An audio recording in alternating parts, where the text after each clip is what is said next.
Vous êtes connecté sur monclasseurdemaths.fr et dans cette vidéo, nous allons apprendre à construire la somme de deux vecteurs en utilisant les instruments de géométrie.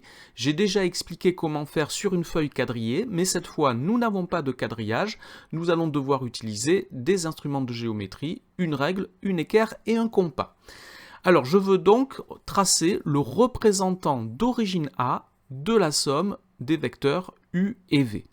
Donc je vous rappelle rapidement le principe, je vais commencer par tracer le représentant du vecteur U qui a pour origine le point A, je peux commencer aussi par le vecteur V, puis je vais tracer le représentant du vecteur V dont l'origine est l'extrémité du vecteur U, comme ceci.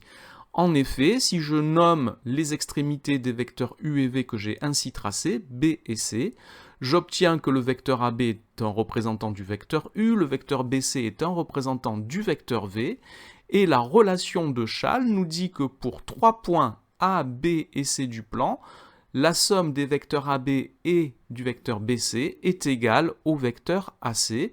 J'obtiens donc ici que le vecteur AC est la somme des vecteurs U et V.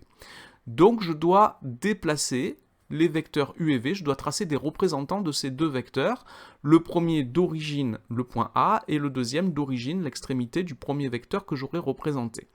Alors pour cela, je vais commencer par tracer donc le représentant du vecteur U dont l'origine est le point A. Je vais commencer par prendre une équerre, j'aligne un côté de l'angle droit sur le vecteur U, je fais glisser mon équerre sur une règle qui va me permettre de tracer la parallèle à la droite qui supporte le vecteur U et passant par le point A. Je vous rappelle que deux vecteurs égaux ont la même direction, c'est-à-dire qu'ils sont portés par des droites parallèles.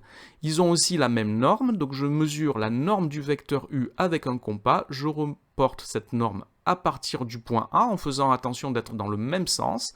Le vecteur U va vers le haut, donc son représentant ira vers le haut également. Et j'ai tracé ici le représentant du vecteur U dont l'origine est le point A. Je vais faire pareil maintenant avec le vecteur V, je vais construire donc le représentant du vecteur V dont l'origine est l'extrémité du vecteur U. Je commence par tracer la parallèle à la droite qui supporte le vecteur V et passant par le point qui est l'extrémité du vecteur U.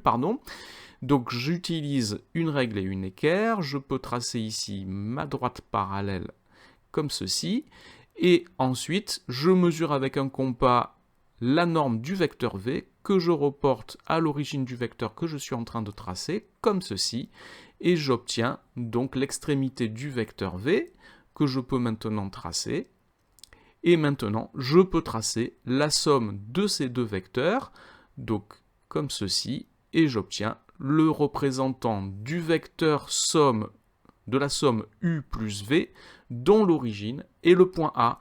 Laissez les lignes de construction apparentes dans ce genre de construction, mais laissez-les discrètes. Voilà donc pour cette construction. Cette vidéo est maintenant terminée. Merci de l'avoir regardée. N'oubliez pas de lui donner un j'aime et de vous abonner à la chaîne. Au revoir.